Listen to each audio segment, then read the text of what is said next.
నమస్తే, welcome to I dream. పురాతన కాలం నుంచి కూడా ఒక స్త్రీని ఎంతో గౌరవించేవారు. ఒక స్త్రీ అనంటే అమ్మవారి ఆదిశక్తి స్వరూపంగా భావించేవారు. కానీ ప్రస్తుత సమాజంలో చూసుకుంటే ఆ గౌరవం ఎటెళ్ళిపోయింది అనేదే తెలియకుండా పోతుంది. చిన్న చిన్న నెలల పసికందుల పైనుంచి కూడా తీసుకుంటే అఘాయిత్యాలు, అత్యాచారాలు రకరకాలుగా చూస్తున్నాము. అసలు ఎందుకు ఇలా జరుగుతోంది? ఈ సమాజం ఎటువైపు వెళ్తోంది? మన ధర్మం చెప్పిన విలువలన్నీ ఎటు వెళ్ళిపోతున్నాయి? ఇవన్నీ ఎందుకు ఇలా కనుమరుగైపోతున్నాయి? ఇలాంటి అఘాయిత్యాలకు అసలు కారణం ఏంటి? ఇవన్నీ మనం అసలు ఆపలేమా? మనం చూస్తున్నాము, మొన్న జరిగిన సంఘటన కోల్కతాలో జూనియర్ డాక్టర్ పైన జరిగిన సంఘటన మాట్లాడుకోవటానికి అసలు చాలా భయంకరంగా, మాటలు రాకుండా ఒళ్ళు గగ్గుర్లు పొడిచే విధంగా ఉంది ఆ న్యూస్ వినటానికి. అసలు ఏంటి, ఎక్కడ వెళ్ళిపోతుంది ఈ సమాజము? ఈ టాపిక్ పై ఇప్పుడు సార్తో మాట్లాడదాం. ప్రస్తుతం నాతో పాటు ఉన్నారు మదన్ గుప్తా గారు. నమస్కారం సార్. నమస్తే అమ్మా. సార్, అసలు ఈ టాపిక్ మాట్లాడటానికి కూడా నాకు చాలా బాధాకరంగా ఉందనే చెప్పాలి సార్. మొన్న జరిగిన జూనియర్ డాక్టర్ విషయం, కోల్కతా అమ్మాయి పైన జరిగిన అత్యాచారం విషయానికి వస్తే అసలు ఏంటి సార్, ఎటు వెళ్ళిపోతుంది మన సమాజం? ఎందుకు ఇలా జరుగుతుందంటారు? మా రాక్షసులు తిరుగాడుతున్నటువంటి నేలలో, రాక్షసత్వం రాజ్యమేలుతున్నటువంటి నేలలో, రాక్షసుల వల్లనే ప్రభుత్వాలు నడుస్తున్నటువంటి నేలలో రక్షణ ఎక్కడ నుంచి దొరుకుతుందమ్మా? ఈ దేశంలో స్త్రీ అత్యంత గౌరవించబడినటువంటిది. ఎప్పుడైతే ఈ దేశంలోకి ఇన్వేడర్స్ స్టార్ట్ అయ్యారో అప్పటి నుంచే స్త్రీకి ఉన్నటువంటి స్వాతంత్ర్యము, స్త్రీకి ఉన్నటువంటి గౌరవము అన్నీ తగ్గిపోయినాయి. ఆటవిక సమాజాల్లో స్త్రీ ఒక ఆట వస్తువు, వాళ్ళకి యూజ్ అండ్ త్రో. అటువంటి సమాజాల నుంచి వచ్చినటువంటి వాళ్ళు ఈరోజు ఇటువంటి దారుణాలు జరుగుతున్నాయనంటే ఆశ్చర్యపోవాల్సిన పనిలే. కానీ ఎంత నికృష్టమైనటువంటి ఆలోచన విధానమో ఆలోచించండి. 10 మంది కలిసి ఒక అమ్మాయిని దారుణంగా చేస్తే, అంటే ఆ పదం వాడడానికి కూడా నాకు నోరు రావడం లేదు. చేస్తే వాళ్ళని సపోర్ట్ చేసేటటువంటి నాయకుల్ని ఏం మాట్లాడాలా? వాళ్ళు ఎంత దుర్మార్గులై ఉండాలా, ఎంత రాక్షసులై ఉండాలా? ఇప్పుడు మొత్తం దేశం అంతా ఆందోళన జరుగుతుంది. చాలా మంచి పరిణామం ఇది, అభినందించదగ్గ విషయం. అంటే తిరుగుబాటు చేస్తున్నారు వాళ్ళు డాక్టర్స్ అందరూ. కానీ ఇదే డాక్టర్లు సందేశ్ ఖలీలో జరిగినప్పుడు, సామాన్య యువతులకు జరిగినప్పుడు ఏమయ్యారు? తమ వృత్తికి సంబంధించిన వాళ్ళ మీద జరిగితే మాత్రమే రియాక్ట్ అవుతారా? సందేశ్ ఖలీలో జరిగినప్పుడు మీకు మానవత్వం గుర్తు రాలేదా? ఈరోజు బంగ్లాదేశ్లో అనేక మంది ఆడవాళ్ళ మీద అత్యాచారాలు జరుగుతున్నాయి. నిట్ట నిలువున నరుకుతున్నారు, కాలుస్తున్నారు. మీ మానవత్వం డాక్టర్ల ప్రాణాలా? ఇవన్నీ ప్రాణాలు కాదా? అప్పుడు మీలో ఉన్నటువంటి ఆ పోరాట పటిమ ఎక్కడ పోయింది? ఇన్ని రోజుల నుంచి ఇది ఇది బెంగాల్లో కొత్త కాదమ్మా. బెంగాల్లో ఇది కొత్త కాదు. డైరెక్ట్ యాక్షన్ డే నాడు ఎంతమంది హిందువులు నరకబడ్డారో, ఎంతమంది స్త్రీలు చెరచబడ్డారో చరిత్ర పుటల్లోకి వెళ్తే తెలుస్తుంది. కానీ అటువంటి శక్తులకే కొమ్ముగాస్తూ ప్రభుత్వాలు నడుస్తున్నాయి అని అంటే ఆ ప్రభుత్వాలను ఏమనాలా? అందులో ఆ ప్రభుత్వానికి నాయకత్వం వహిస్తున్నటువంటిది ఒక స్త్రీ. ఆమె రాక్షస ప్రవృత్తి లేకపోతే ఇంకేమన్నానా? ఒక స్త్రీగా తన తోటి స్త్రీలకు ఇంత భయంకరమైనటువంటి తన తోటి స్త్రీలపైన ఇట్లాంటి అత్యాచారాలు జరుగుతూ ఉంటే చేసేవాళ్ళని సమర్థించేటటువంటి వాళ్ళని ఏమనాలా? ఆమెలో స్త్రీత్వం ఉన్నదా లేకపోతే ఇంకేదైనా జాతికి చెందినటువంటిదా? మనం ఇది మారాలంటే ఎట్లా మారుద్దమ్మా? ఇటువంటి వాళ్ళకి సపోర్ట్. ఇప్పుడు ఎంతమందికి శిక్ష పడింది? ఏది ఇంతకుముందు జరిగినటువంటి విషయాల్లో శిక్ష పడడానికి ఎంత సమయం తీసుకున్నది? Justice delayed is justice denied. సత్వర న్యాయం ఎక్కడ జరుగుతుంది? ఎంక్వైరీ సరిగ్గా జరుగుతుందా? ఎవరైనా ఒక స్త్రీ నా మీద అత్యాచారం జరిగింది అని చెప్పి కోర్టుకెళ్తే ఎంత భయంకరంగా ఆమెను హింసిస్తూ ప్రశ్నలు వేస్తారు. అక్కడ వరకు వెళ్ళడమే ఒక పెద్ద టాస్క్. నిజం సార్. మరి ఇటువంటి సమాజంలో మనం స్త్రీ హక్కుల గురించి పోరాడేటటువంటి వీర వనితలు ఏమయ్యారు? అవునా కదమ్మా? అవును సార్.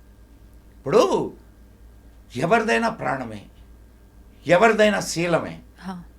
ఒక సామాన్యురాలు ఆ పరిస్థితిని ఎదుర్కొంటే నోరు ఎత్తనటువంటి ఈ సమాజం ఈరోజు డాక్టర్ మీద జరగంగానే డాక్టర్లందరూ ఒకటయ్యారు. రైట్, మంచిదది, చెయ్యాలా. కానీ అదే సమయంలో సామాన్యమైనటువంటి స్త్రీ మీద జరిగినప్పుడు కూడా అంతే రియాక్షన్ వస్తే అప్పుడు వీళ్ళలో ఉన్నటువంటి మానవత్వాన్ని మనం ఎన్నేళ్ళిది? నా కులం, నా వృత్తి, నా కులం నీ కులంలో జరిగితేనే నీ కులపోళ్ళు వస్తారా? నీ వృత్తిలో వాళ్ళకి జరిగితేనే నీ వృత్తికి సంబంధించిన వాళ్ళు వస్తారా? తక్కిన వాళ్ళు ఏమయ్యారు? ఈరోజు ఇదే తీసుకుందామమ్మా, డాక్టర్లే చేస్తున్నారు, తక్కిన వాళ్ళు ఎందుకు రావట్లే? మనకెందుకులే? అంతే. మా పైన ఎక్కడ పడుతుందో అన్న ఒక భయం కూడా ఉంటుంది. అమ్మాయి పోరాడితే పోయేదే ఉంది. శ్రీశ్రీ చెప్తాడు, పోరాడితే పోయేదే ఉంది, బానిస సంఖ్యలు తప్ప అంటాడు. సో ఈరోజు కొన్ని సమాజాలు ఉన్నాయమ్మా, కొన్ని సమాజాలు ఉన్నాయి, అవి ఇదే పనిలో ఉండే ఉన్నాయి. ఏది ఇట్టాటి పనులు చేసేటటువంటి సమాజాలే కొన్ని ఉన్నాయి. ఆ సమాజాలని వెనుకేసుకొస్తున్నటువంటి సమాజాలు ఉన్నాయి. మరి నువ్వు రక్షణ అని మాట్లాడేవే, ఎక్కడ దొరుకుద్ది రక్షణ? ఇది మారాలి అంటే కఠినమైనటువంటి చట్టాలు రావాలి, కఠినమైనటువంటి వ్యవస్థలు ఏర్పడాలి, సత్వర న్యాయం జరగాలి. అప్పుడు మాత్రమే వీటన్నిటికీ, అదొక్కటే కాదు, చిన్నప్పటి నుండి వ్యక్తులకి వ్యక్తిత్వ నిర్మాణం జరగాలి. ఎవడి పాటికి వాడు ఒక స్కూల్ పెట్టుకొని దాంట్లో వాడి మత విద్యను నేర్పిస్తాడు. మత విద్యలో అతి భయంకరమైనటువంటి విషయాలను నేర్పిస్తారు. వాడు బయటకు వచ్చి టెర్రరిస్టులుగా తయారవుతున్నారు. మరి వాడికి సంస్కారం ఎక్కడ, బుద్ధి, సమాజం గురించిన అవగాహన ఎక్కడ ఉంటుంది? అవునా కాదమ్మా? అవును సార్. మరి భయంకరమైనటువంటి విషయాలను బోధించేటటువంటి మత గ్రంథాలు ఉన్నాయి. వాటిని అనుసరించేటటువంటి వాళ్ళ దగ్గర నుంచి నువ్వు మంచిని ఎక్కడ నువ్వు ఆశించగలవు? అంటే ఒక వర్గాన్ని వెనకేసుకొని వచ్చి మాట్లాడేటటువంటి తత్వం, ఇవి పోవాలి. అన్యాయం ఎవరికి జరిగినా ఎవరికైనా జరగనియండి, అది హిందువులా, ముస్లింలా, క్రిస్టియన్లా, లేకపోతే రెడ్లా, కమ్మల, కాపుల, ఈ కాదు. అన్యాయం అనేది మనిషికి జరిగింది. ఆ మానవుడు అనే దాన్ని పారామీటర్గా తీసుకొని స్పందించగలిగితే అది నిజమైన సమాజం. తోటి మనిషికి అన్యాయం జరిగిందంటే నాకు జరిగింది అన్నట్టుగా భావించి రియాక్ట్ అవ్వాలి, అది గొప్పతనం. పక్కింటికి నిప్పంటుకుంటే నాకేమి పోతుంది, వాడి ఇల్లు నీ ఇంటికి నిప్పంటుకున్నప్పుడు కదా బాగా తెలుస్తుంది. అంతే సార్. కాబట్టి చూద్దాం, కొన్ని విషయాలు చూస్తుంటే మంచి పరిణామాలే కనిపిస్తున్నాయి. అంటే ఈ చట్టాలని సవరించడానికి ప్రయత్నాలు జరుగుతున్నాయి. ఎంతవరకు సఫలీకృతం అవుతారో అనేది మనం వేచి చూడాల్సినటువంటి విషయం. పాలకులు కూడా ఒక పర్టికులర్ వర్గానికి కొమ్ము కాయడం మానేసి, ఇప్పుడు తప్పు అనేది ఎక్కడున్నా తప్పేనమ్మా. హిందువులు చేసిన తప్పే, క్రిస్టియన్లు చేసిన తప్పే, ముస్లింలు చేసిన తప్పే. అది ఆ భావనతో మనం కానీ ప్రభుత్వాన్ని నడపగలిగితే ఖచ్చితంగా ఇవన్నీ సర్దుకుంటాయి. నిజంగా ఈ అమ్మాయి విషయానికి వస్తే చాలా బాధాకర విషయం సార్. పోస్ట్ మార్టం రిపోర్ట్లో వచ్చిన అంశాలు కానివ్వండి, ప్రతి అమ్మాయి ఒక్కటి కూడా అంటే చాలా ఇప్పుడు అవన్నీ చదివాను నేను. అవును అవును సార్. చూశాను. కనీసం అది మాట్లాడుకోవడానికి నాకు మాటలు కూడా రావడం లేదు. అవును సార్. నాకు ఒక రకంగా ఒక ఆవేశం వస్తున్నది తప్ప ఆవేదన రావడం లేదు నాకు. ఆ ఆవేశంగానే అందరికీ రాగలిగితే చాలు, సమస్య పరిష్కారం అవుతుంది. చేసిన వాడే వచ్చి నేనే ఇది చేశాని ఒప్పుకున్నాడు అంటే అది ఎంతవరకు నమ్మొచ్చు అంటారు సార్? దాని వెనకాల నిజం ఉందంటారా? అట్లా కాదమ్మా, ఇన్ని రోజులు ఏమైంది? ఎప్పుడు జరిగింది ఈ కేసు? ఇన్ని రోజుల తరువాత ఇంత ఆందోళన చేస్తే ఎవడో వచ్చాడు. అవును అవును. అంటే దీని వెనుక ఎవరు? ఇప్పుడు అత్యున్నత స్థానాల్లో ఉండేటటువంటి వాళ్ళు ఉన్నారనే కదా ఇంత ఆందోళన జరుగుతుంది. కాబట్టి వాళ్ళ కిందకి నీళ్ళు వచ్చినాయి కాబట్టి ఎవడో ఒకటి తీసుకొని వచ్చాడు కూర్చోబెట్టి నేనే చేశానని చెప్పిస్తారు. ఎలా సార్ ఇంత ఘోరమైన విషయంలో నిజంగా ఈ అమ్మాయి విషయంలో అసలు న్యాయం ఎలా జరుగుతుంది? అసలు వాడికి అంటే ఈ ఘోరం చేసిన వాడికి శిక్ష అనేది ఏ రకంగా విధించాలి? అసలు చేసిన వాడికి కాదు, చేసిన వారికి వారికి వారికి సింగులర్ కాదు, ప్లూరల్. అవును. ఎట్లా జరుగుద్ది అనేది ఒక్కటే, వాళ్ళకి రాజకీయ అండదండలు ఉన్నంత వరకు ఈ కేసులో ఏది జరగదు, ఏ విషయం జరగదు. మీరు డోంట్ ఎక్స్పెక్ట్ ఎనీథింగ్. ప్రభుత్వం వాళ్ళని కాపాడుతూ ఉంటే న్యాయం ఎక్కడ జరుగుద్ది? అది జరిగిన తర్వాత ఈ ఇన్సిడెంట్ జరిగిన తర్వాత 1000 మంది పోయి ఆ హాస్పిటల్ని ధ్వంసం చేస్తున్నారు, ఆ గదిని. కారణం ఏంటి? అది ఎవిడెన్సెస్ దొరకకూడదని. మరి ఒక హాస్పిటల్ మీదకి 1000 మంది వెళ్ళి ధ్వంసం చేశారనంటే పోలీసులు ఏం చేస్తున్నారు, ప్రభుత్వం ఏం చేస్తుంది? ప్రభుత్వ అండదండలు లేకుండా, పోలీసుల అండదండలు లేకుండా 1000 మంది పోయి అటాక్ చేస్తారమ్మా. ఇక్కడి నుంచి ఒక 10 మంది కలిసి బయటికి వెళ్ళు, పోలీసులు ఇమ్మీడియట్గా వచ్చి ఏంటి అని అడుగుతారు. మరి 1000 మంది వెళ్ళి దాన్ని చేశారు అని అంటే ఎవరి అండదండలు లేకుండా జరిగిందంటారా? అలా అని చెప్పి దీనికి శిక్ష పడకపోతే ఇలాంటివి ఇంకా పెరగటానికి అవకాశాలు ఉంటూనే ఉంటాయి కదా సార్. ఇంతవరకు జరిగినటువంటి అనేక విషయాల్లో ఎంతమందికి శిక్ష పడింది? శిక్ష పడినటువంటి వాళ్ళని ఆదుకున్నటువంటి గవర్నమెంట్లు లేవా? నిర్భయ కేసులో నిందితుడు ఇదని వాడికి ఒక కమ్యూనిటీకి చెందిన వాడని వాడికి కుమ్ముగాసినటువంటి దౌర్భాగ్యపు గవర్నమెంట్లు కాదా ఇవి? ఒక్కటే అమ్మా, ప్రజలు కళ్ళు తెరిచి తమను సరిగ్గా పరిపాలించేటటువంటి వాళ్ళని ఎన్నుకోగలిగితే. ఇంకొక విషయం, ఎంతమంది ఓటు వచ్చి వేస్తున్నారమ్మా? ఎంతమంది బయటకు వచ్చి ఓటేస్తున్నారు చెప్పు? ఒక నియోజకవర్గంలో, ఇక్కడే హైదరాబాద్లో 1000 మంది ఉండేటటువంటి నియోజకవర్గంలో 8 ఓట్లు పడ్డాయి. ఎక్కడ ఏంది అనేది వద్దు, 8 ఓట్లు పోలేని. మరి నువ్వు సరి అయినటువంటి వాడిని ఎన్నుకున్నది ఎక్కడ? ఇంట్లో నుంచి బయటకు వచ్చి ఓటేయడానికి నీకు ఒళ్ళు బద్ధకం. నువ్వు మళ్ళా ప్రశ్నించే అధికారం నీకు ఎక్కడుంది? గవర్నమెంట్ని ప్రశ్నించలేవు, నువ్వు సమాజాన్ని ప్రశ్నించలేవు. ఒకవైపు బయటకు వచ్చి ఓటు వేయని వాళ్ళు ఒకవైపు ఉంటే తమ ఓటుని అమ్ముకునేటటువంటి వాళ్ళు ఇంకోవైపు.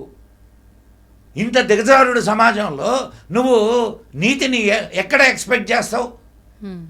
నీతి, న్యాయం, ధర్మం, అవునా కాదమ్మా?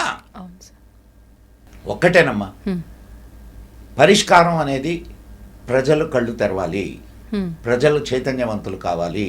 ఇప్పుడు డాక్టర్లు ఎలాగైతే వచ్చారో డాక్టర్లతో పాటు సామాన్యులు కూడా రావాలి, వచ్చి గట్టిగా నినదించి ఈ ఒక్క కేసు కోసం కాదు అన్నిటికీ సమాధానం చెప్పమని గవర్నమెంట్ నిలదీయగలగాలి. కఠినమైనటువంటి చట్టాలని తీసుకురావడం కాదు, ఉన్నాయి చట్టాలు లేక కాదు, మనకి నిర్భయ చట్టం ఉంది, అనేక చట్టాలు ఉన్నాయి. కానీ చట్టాలని అమలు చేసేటటువంటి వాళ్ళు ఎవరు? మళ్ళా ప్రభుత్వమే. అవును. సుప్రీంకోర్టు తీర్పిస్తే దాన్ని అమలు చేయని అనేక తీర్పులు బోలెడు ఉన్నాయి. హ్మ్. తెలుసా మీకు? సుప్రీంకోర్టు తీర్పిచ్చింది, బాగుంది, బ్రహ్మాండం. హ్మ్. కానీ హ్మ్. అమలు కాని తీర్పులు బోలెడు ఉన్నాయి. ఎందుకు? హ్మ్. ఆ పర్టికులర్ ప్రభుత్వాల స్వార్థం. హ్మ్. అవునా కాదమ్మా? అంతే సార్. సో వ్యవస్థ మారాలి అంటే ముందు ఇక్కడ ఉన్నటువంటి ప్రజలు చైతన్యవంతులు కావాలి. హ్మ్. వ్యవస్థలో ఉన్నటువంటి ప్రజలు చైతన్యవంతులయ్యి ప్రశ్నించేటటువంటి దీన్ని వస్తే, హ్మ్. ఆ స్థితికి వస్తే ఖచ్చితంగా అన్నీ సాల్వ్ అవుతాయి. ఎక్కువ నేను దాన్ని డీప్లోకి వెళ్ళి నేను మాట్లాడడానికి నాకు, ఎందుకంటే ఒక ఆడకూతురికి జరిగినటువంటి అన్యాయం అది ఎంత భయంకరంగా హింసించి చంపబడ్డదో నేను రిపోర్ట్లో చదివాను. అవును సార్. తల్లిదండ్రుల్ని కూడా అలౌ చేయలేదు అని అంటే హ్మ్. ఎందుకు చేయలేదమ్మా? తల్లిదండ్రుల్ని చూడడానికి, శవాన్ని చూడడానికి కూడా తల్లిదండ్రులకు అధికారం లేదా? ఉంటుంది సార్.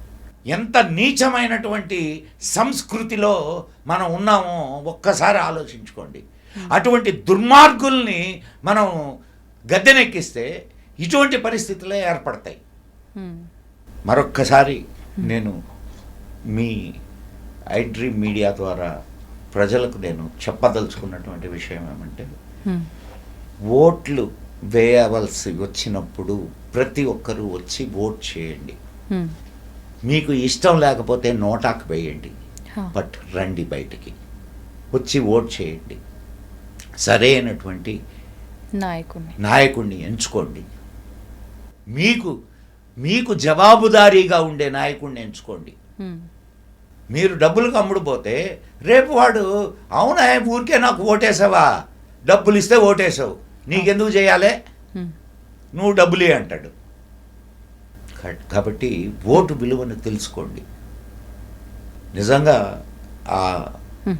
అమ్మాయి ఆత్మకు శాంతి కలగాలని భగవంతుడిని ప్రార్థిస్తూ ఉన్నాం. న్యాయం జరగాలి, శాంతి కలగడమే కాదు న్యాయం జరగాలి కోరుకుంటూ ఓం నమః శివాయ.